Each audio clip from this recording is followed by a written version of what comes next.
Welcome to the Stranger Still podcast. I'm Kathleen. And I'm Miles.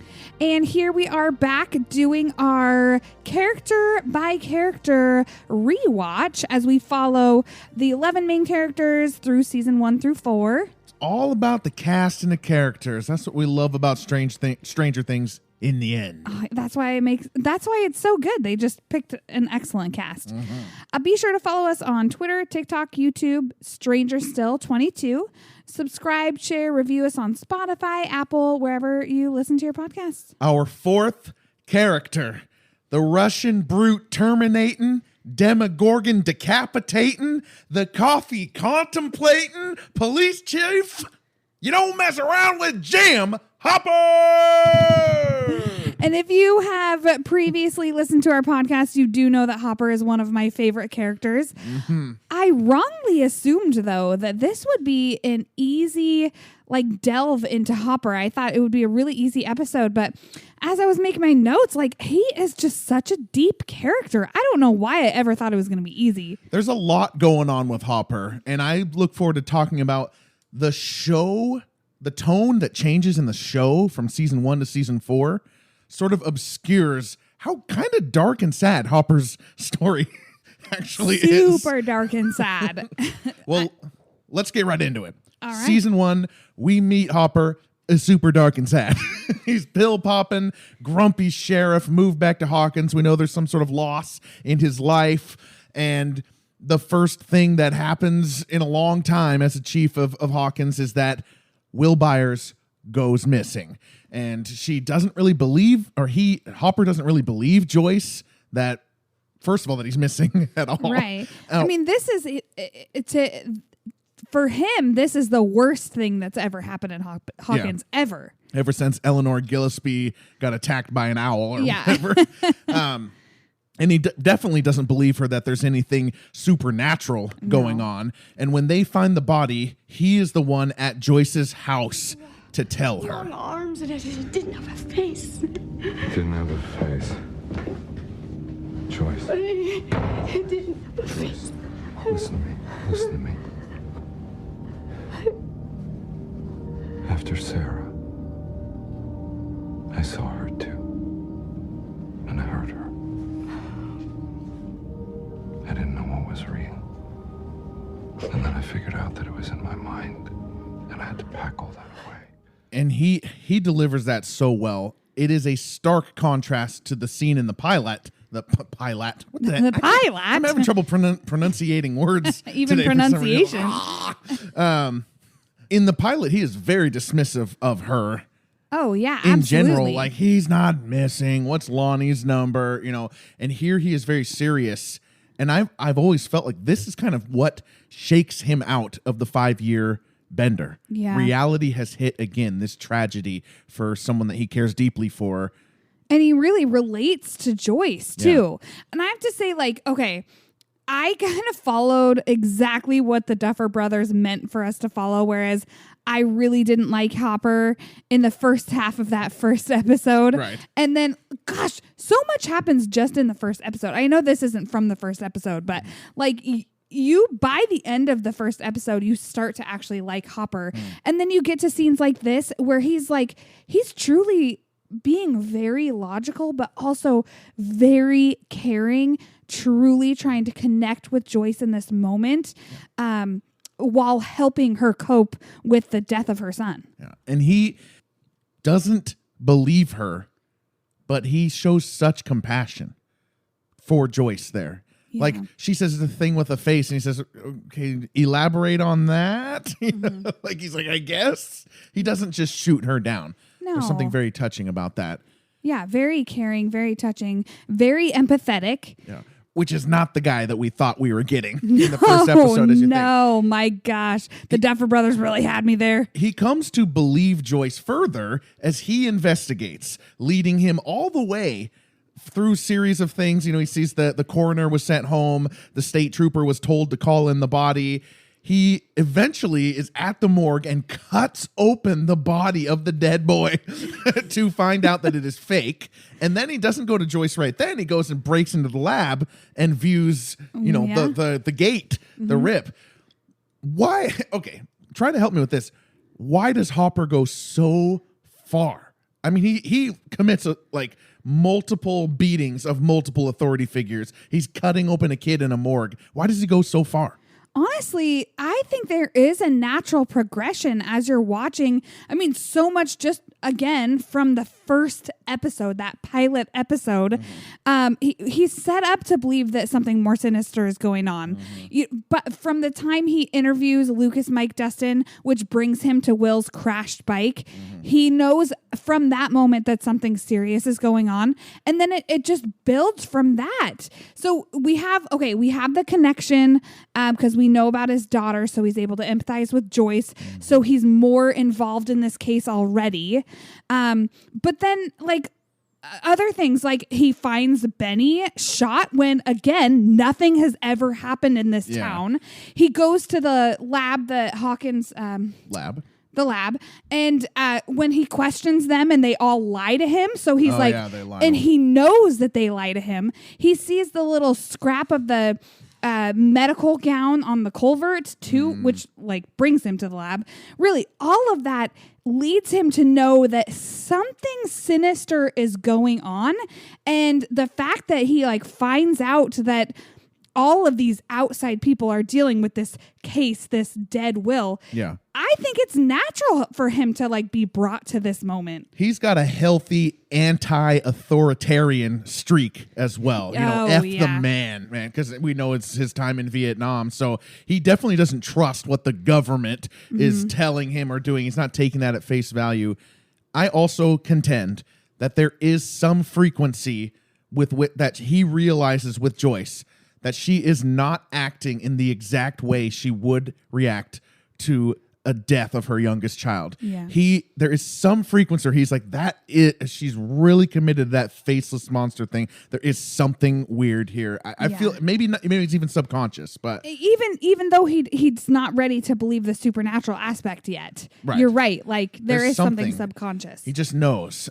So he goes to Joyce, tells her she was right in one of the most satisfying moments that hooked me into Stranger Things. Yes, characters talk to each other, and I love that. Are you referring to when he shows up and he goes, you were right? After getting unscrewing all the lights, the look on his face. Oh gosh, that is so perfectly executed, David Harbour. You crushed it there. He sees all of the lights that they have to unscrew. Oh my gosh. So Hopper and Joyce, they go visit Terry Ives. They don't know that it's Eleven's mom. They don't even know who 11 is, but their investigation leads them through various places. They bail Jonathan out of jail. They go get the kids at the junkyard, and then they all, share all the information at the buyer's house, and they get this plan for this sensory deprivation tank for this little girl. Which again is what hooked you to Stranger Things, that they share information. Exactly.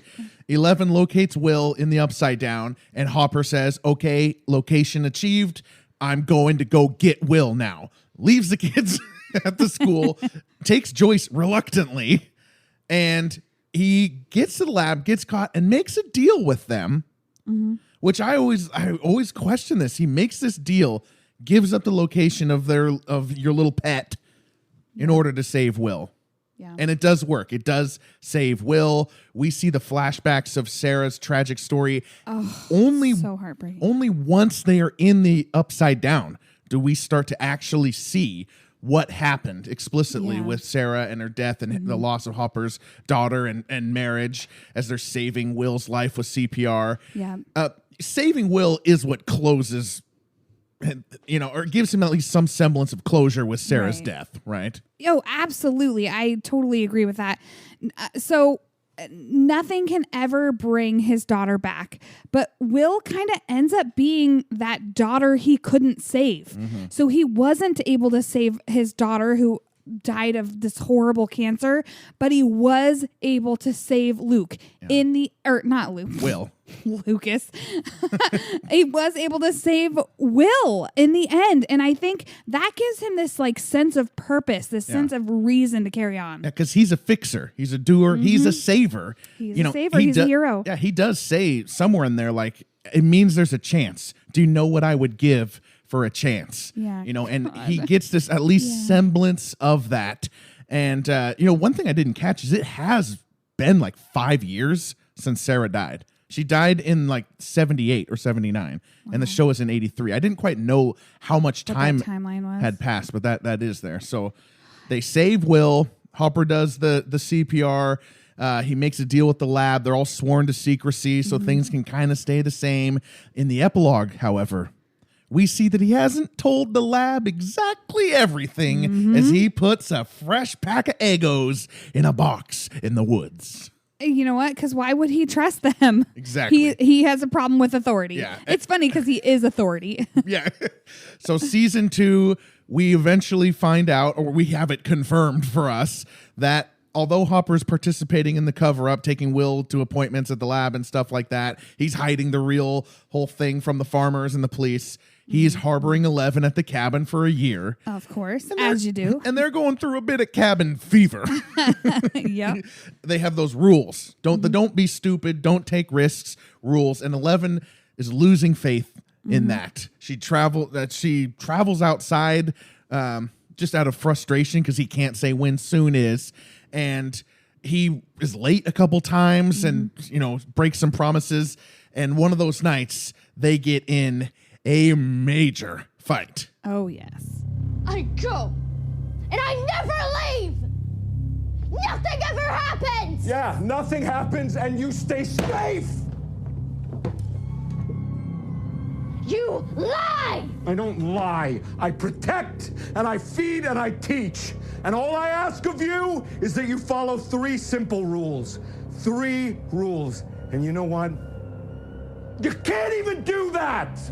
And boy, does it escalate from there. He grounds her. He's going to take away the TV. Tries to get the TV, but she's using her powers to hold it down.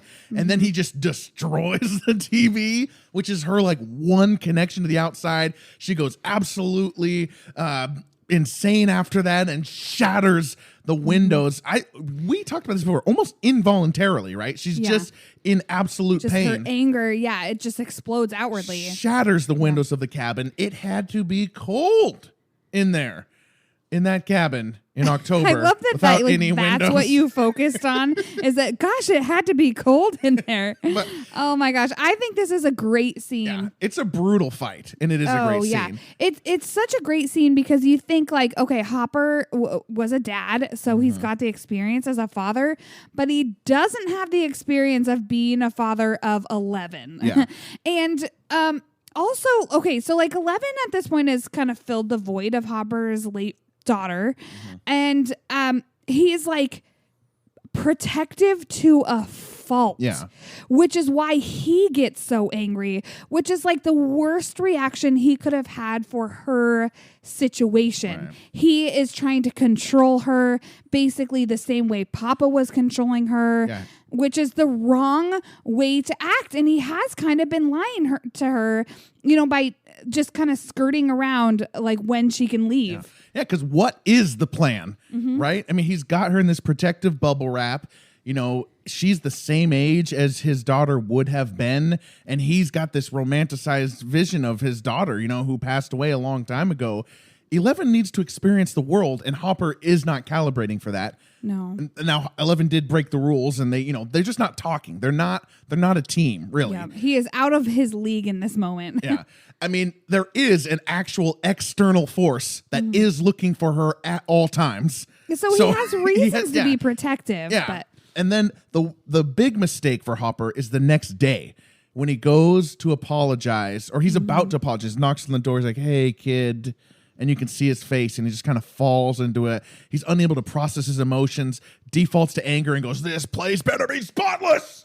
But he was about to apologize, and he doesn't. That was such a hard moment to watch, too, because it's the right thing to do, but he just can't do it because he's so stubborn. Yep. Like, that is one of the biggest parts of Hopper as a character is he's a very stubborn person. Yeah.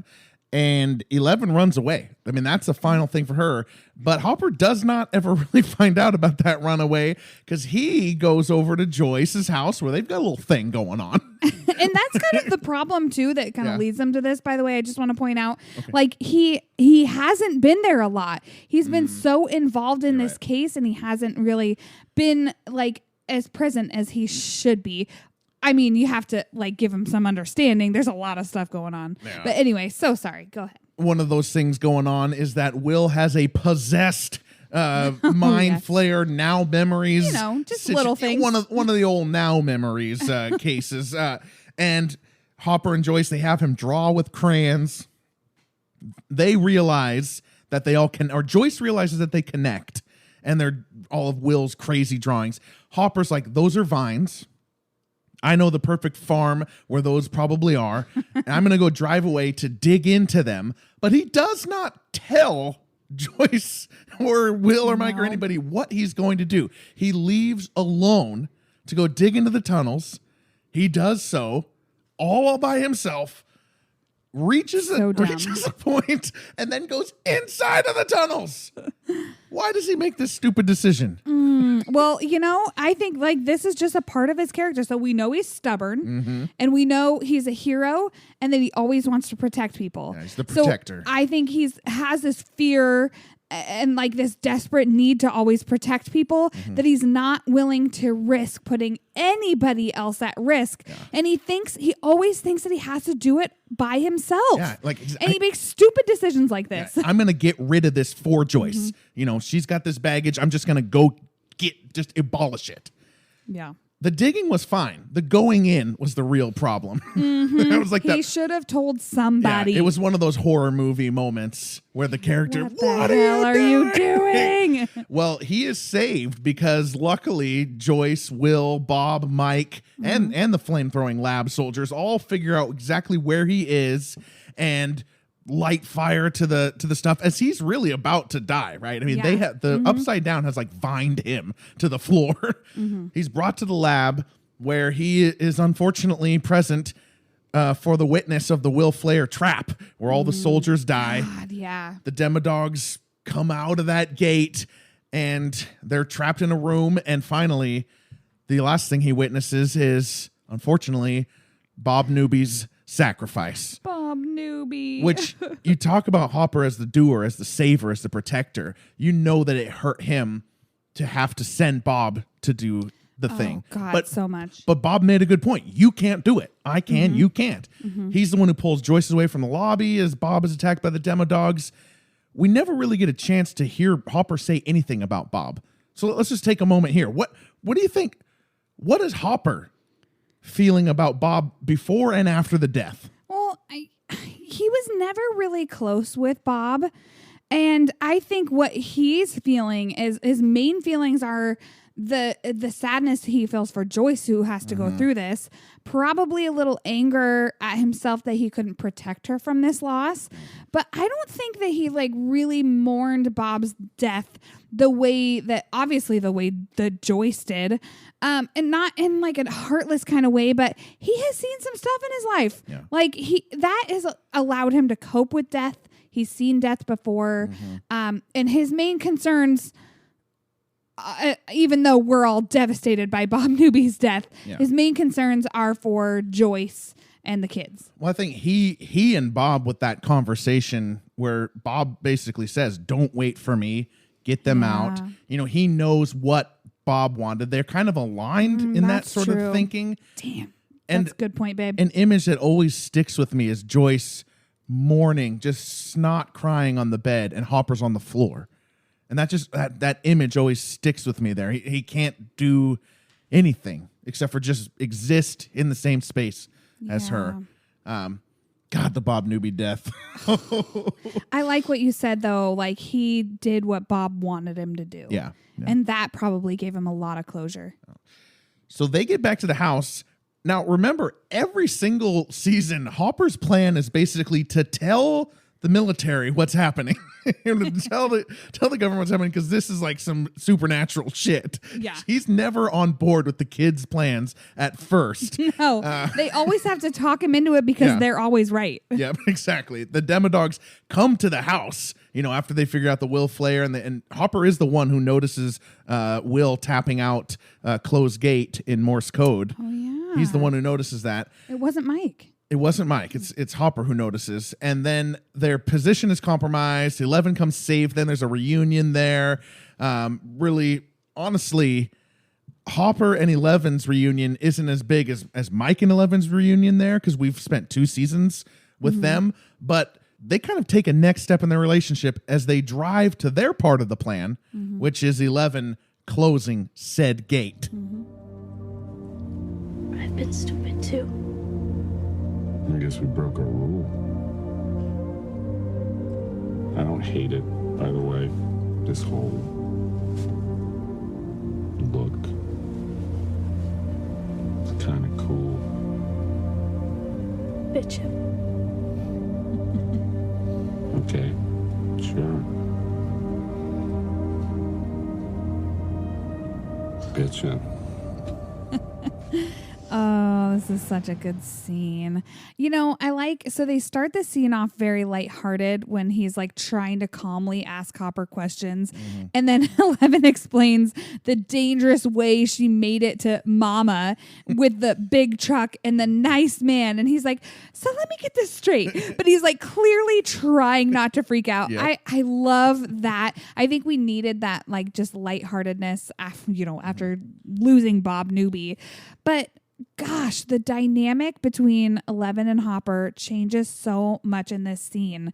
And I think it's because like Hopper admits that he's wrong, but then he opens up about his feelings, losing his daughter, which he's never shared with 11 before, and then his fear of losing 11 as well.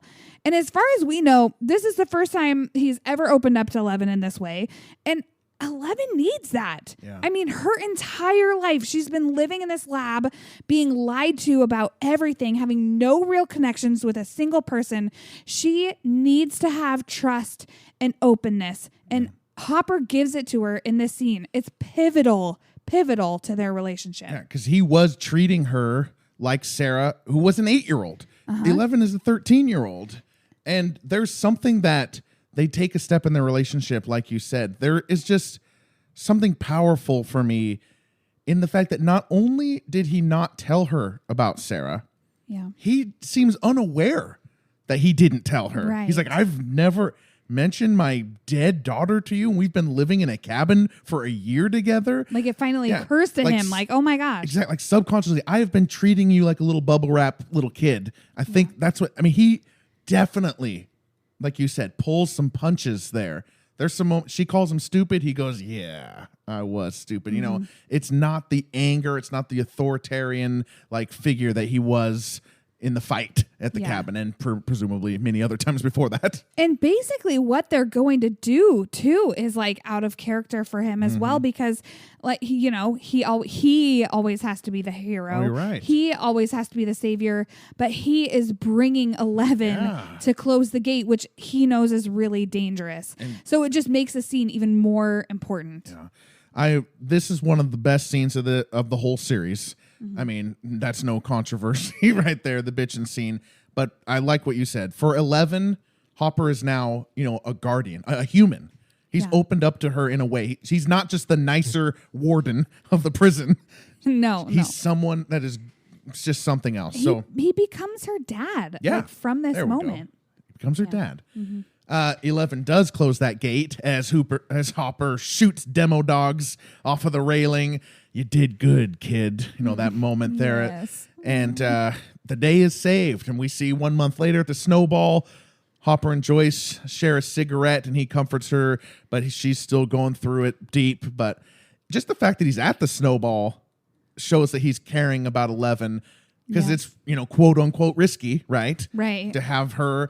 Who approved her into this? She's not a student at that school. I know. How does is that she just happen? allowed to go in? You They need a pass. really lax security there. Lax security. I guess he is the police chief. But he's essentially doing the same thing that Joyce is doing. Joyce is hovering because she's afraid to leave Will alone. He's kind of doing the same thing with 11. That's the hovering parents spot. Okay, good call. All right, season 3. Oh, yeah. Season 3 is Hopper, Fat Rambo in a Hawaiian shirt. Fat Rambo. So funny to me. This is where we get that change of tone, that for Hopper kind of obscures how the story is still pretty sad here. So Hopper's in this cabin. He's got to lay low with chunked up. He's got to lay low with a 13-year-old. Well, two 13-year-olds, right? Yeah. Mike and 11, kissing constantly. Oh my god! Keeping the door open 3 inches. 3 inches. We also learn early in season 3 that we learn early in season 3 that he is in love with Joyce. Oh yes. And do you think he's always been in love with Joyce, or do you think that kind of developed between seasons here, this 8-9 months? Oh, I definitely think it developed. He clearly feels a connection with Joyce through season 2. I mean, I feel like maybe there even is a little bit of jealousy in season 2 with Bob Newby. Yeah. You know, he's kind of nerdy and Hopper has always been like very successful with the ladies. Mm-hmm. But I think that grows. It definitely develops. He has feelings before and they increase until like he basically falls in love with her. Yeah. So you're saying from season 2 to 3 is the real ramp up. Yeah. Yeah. So I agree with you. There's, he definitely hasn't been in love with Joyce since high school. No. Some people do think that, and they've known each other since high school. Yeah. But there's a lot that goes on from middle school to, Hopper's obviously popular in high school. Joyce wasn't popular in high school. He goes to Vietnam. He gets married. He has a kid. The kid dies. He gets married and he has a child. Yeah. So there's not a lot of romantic history between them. And I think he genuinely has respect for her especially after the 2 seasons. And from that respect and admiration for her grows this love. Yeah, absolutely. So he enlists Joyce's help to talk to Mike and 11. He does not follow her advice. Not at all. He scares the hell out of Mike. Which is much more to his character. The ends justify the means. Mike is out for at least a little bit, which I love. And then he goes back to Joyce, tells her he did follow her advice, and invites her to a celebration dinner. So doing some little lying. Now, some people say Hopper season 3, these are, oafish behaviors. He's yelling at Mike. He's the fat red tomato. He's lying to Joyce. People say it's out of character compared to season 1 and season 2. Hopper, what do you think about that? It just doesn't make sense. I don't agree with that at all. Okay, let's start with you just mentioned him like yelling at Mike. He yells at the kids in season 1 when he's trying to get figure out where Will left them. Like exactly. He is like that dad authoritarian figure. So that is 100% there. That's his natural state, okay? Exactly. We know that that's his natural state. But also the other thing with his behavior, so before he basically falls in love with Joyce, he has all these like romantic trysts, these liaisons. None of them are ever serious since his marriage that fell apart, after the death of his daughter.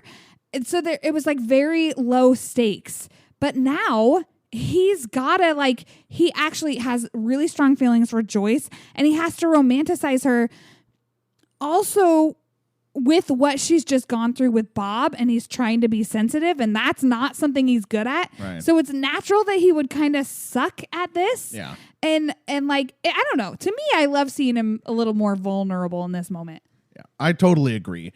And it's the change of tone of the series that makes it feel different. Not that people say, they forgot how to write Hopper's character. That's something that people just doesn't make any sense to me. But Hopper's, you shouldn't all of a sudden become Fitzwilliam Darcy of romance with Joyce or Andy Griffith, town sheriff. Like all of a sudden, he's a jerk in season 1. Heart of Gold? Yes. But he is a jerk to almost everyone. In season 2, he doesn't tell anybody about anything he's doing. Just handles it, right?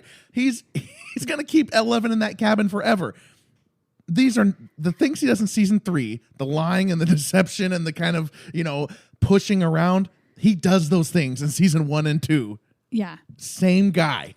It just doesn't make sense. Plus he's gone a little bit crazy spending 7 months in a cabin with 2 horny 14-year-olds.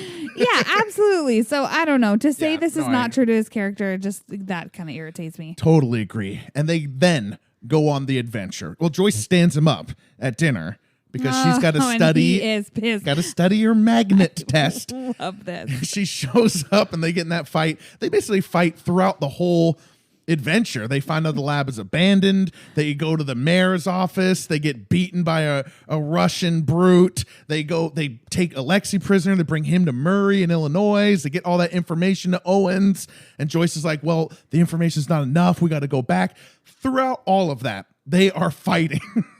In the best way, too. Yeah, It's exactly. so hilarious. We talked in the Joyce episode. That's their courtship. They're kind of at like a 6th grade courtship because they don't know any other language with each other. Yeah, and you just nailed it right there. They don't know any other language with each other. Yes, he has feelings for her, but this has kind of been their dynamic. The whole time, They just kind of argue back and forth, and now it's arguing with this like undercurrent of attraction.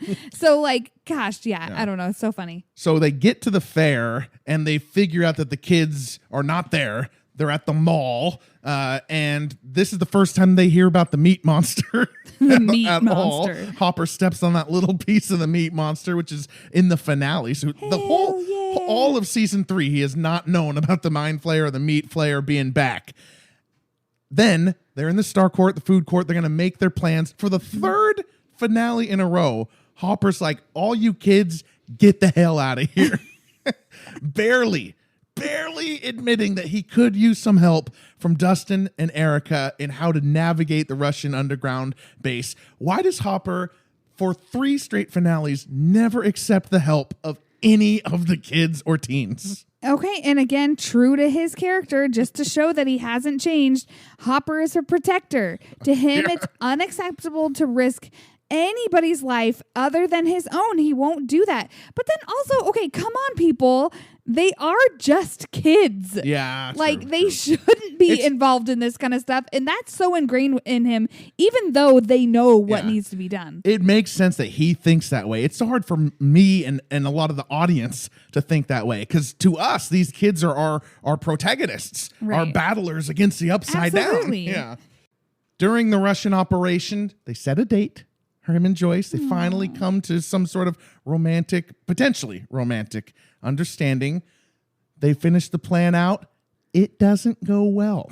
Does not go well for Hopper. Russian brute shows up. They get in a big fight. He pushes the brute into the thing, makes that Russian brute smoothie, as we called it on our rewatch. As you called it. I think that was hilarious. He can't get back to the control room, but 11 is in danger. Dustin's screaming on the walkie, "You have got to close the gate now." He locks eyes with Joyce, says, "Do it, turn the keys." She does, and he is evaporated, or at least so we think, at the end of season 3. And rewatching, knowing that he comes back in season 4, was this scene muted for you at all? Not for me. Not for me at all. It was still just as heartbreaking to watch this time as it was the first time I watched it. So sad. Cry every time I watch this scene. So terrible. I can see how it makes it different for other people. I know for you specifically, it's hard because logistically you're like, this doesn't make any sense. Yeah. Oh, I do not like the way Hopper came back to life. However, the impact of the end of season 3 is not affected for me because Joyce and 11 still go through that. Yeah. The characters still have it happen to them. Even if 10 months from now they are going to get Hopper back, they're still feeling this way, seeing this thing, and 9 months of grief is not nothing. You know, that's harsh conditions. So watching season 3 still impacts me greatly. It's just the way that he escaped, because why didn't anyone else in that room implement the jump over the railing plan? Well, I'm so glad that it wasn't muted because seriously, like, this is such a deep, heartbreaking scene and like so important to draw us in, to make us really like feel what they're going through. When he's making eye contact with Joyce, he's not thinking, "Don't worry, I'm going to be able to escape over the railing." No. He is making the decision to die for them. And he's giving her permission. And that still has power. Yeah. God. Well, then Hopper does not come back. That's it. Just kidding. He does. He's gone. He goes back. He's out for only one episode. He's not in that premiere for season 4. But then we find out in the second episode of season 4 that he jumped out of the way, was taken by the Russians tortured, imprisoned, just absolutely beaten and stuff that you hate to watch, and I know that. Oh God, I cover my face every time. I can't watch it. He makes a deal with a Russian guard, Antonov, to escape. And he, Joyce, Murray, and Antonov have this whole plan where Yuri will get them back to America, back to Alaska, but they are all betrayed by Yuri, and it's horrible. And then they go to some sort of special prison, a prison inside of a prison where Hopper, he's basically on Demogorgon death row.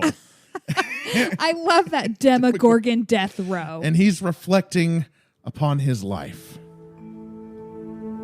I was hitting myself in drugs and alcohol. And then people started coming into my life. This girl Elle and Joyce just happened, and I told myself they needed me. But that wasn't true. That's a lie. They didn't need me. I needed them. This scene, it adds so much to Hopper's character, and I freaking love it.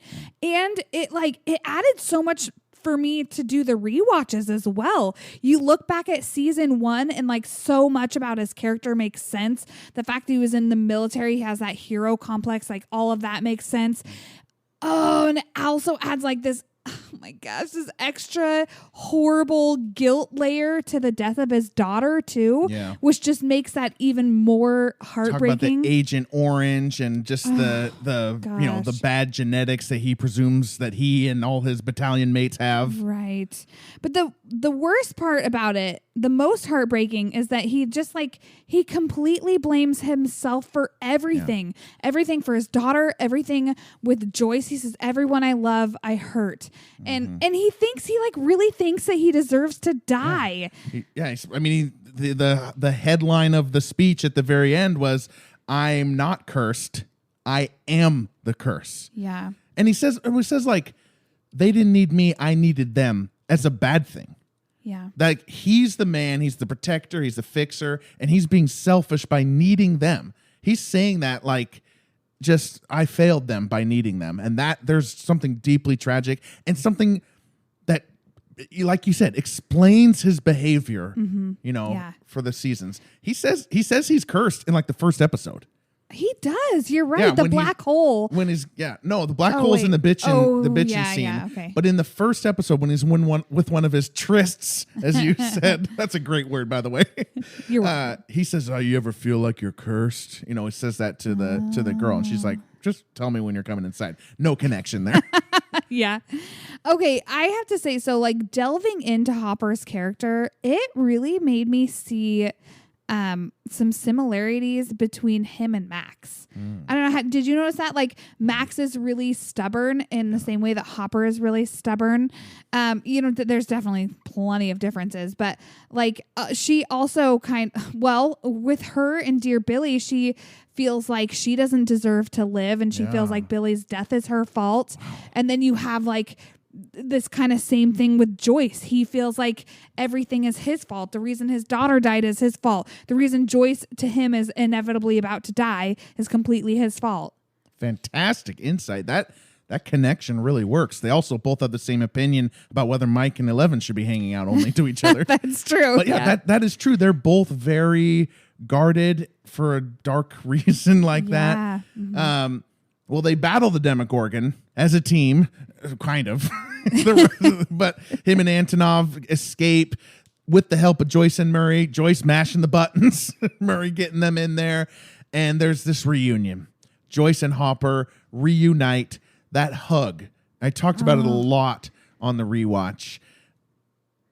One night before he was given this speech about being the curse, and here he's reunited with his love. Their absence has made the heart grow fonder. While they were just setting a date for Enzo's on the 4th of July, last 4th of July, by now they are in true love. They just know there's no time to waste. Yeah. Well, so that first moment when they see each other, when they reunite, they have that hug. the thing is, like, Hopper, by that point, he was like, maybe there's something else we can do to save them, right? He said all that before the Demogorgon thing. Yeah. But he never really thought they were going to get out of it alive, though. True. So, like, seeing Joyce is such a shock to him. It's like he's in a dream, or like he's coming home. That's what I saw on his face. It was like he was like Joyce is home, the home that he never thought he was going to see again. I also think that there is some acceptance there that he is not the curse, that he is worthy of being saved, that his value is not just as a fixer, protector, or doer, but part of the team, part of the group that is going to get through life. You know, with his partner Joyce, and with his awesome daughter who has superpowers. He needing them isn't bad. I think that he feels that in that moment. Yeah. The fact that she just like came all the way to Russia from California to save his life, that puts value on his life that he was like, he had no value for his life before. Yeah, and she says at some point in there, like, I knew the risk of doing this. I did this because you are worth it to me. So that was like their first encounter, but then they go back to the church and they have the kiss. And guys, I know we covered this a lot with the Joyce episode, but dang, David Harbour is the one who makes this steamy and believable and has us in that anticipation for the moment they're actually going to kiss. The way he slightly leans in, not once, but twice within their conversation, you're just like on the edge of your seat, like, come on, just kiss already. And then they finally do, and it's like fireworks. Oh my gosh.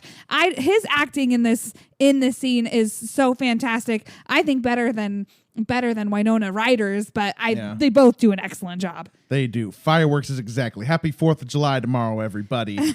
Better fireworks on this show than you'll see at the whatever event you'll be at tomorrow. But they kiss, but they actually go back to the prison. Right. To do more damage to the hive mind. They just escaped, but let's go back. Yeah. And there's a moment where Joyce gets to save Hopper. Hopper puts himself really in, honestly, Bob's position of being killed by the Demodogs. Joyce saves him. They helicopter out. It's a wonderful success. Vecna has been defeated, and there's no need to even continue. I guess we don't need a season 5. No. Obviously, he gets back. That reunion he has with 11 is so powerful. One thing I'm grateful for. So we had 3 years between Hopper and 11 crying in the parking lot about Hopper's death, right? And then her and Aaron Hopper being reunited. So that holds a lot of weight to us. When people 3 years for us, not for three them. real time years. So it holds a lot of weight. Like, they're finally reunited. In binge watching in the future, right? People will still have to wait a long time. Like, I like that. I like that the reunions for Joyce and for 11 with Hopper come so late. Like, it's like you go 7 hours before he kisses Joyce, or before he hugs Joyce. The season is so long. And like 9 hours before I like that. Yeah. Give us some time to stew in the absence. If he had just seen them in the second episode, that would have muted things. Yeah, I agree. So season 5 for Hopper. So the town and everybody thinks Hopper is dead. He has a death certificate. He's got a funeral. Jason memorialized him at the assembly.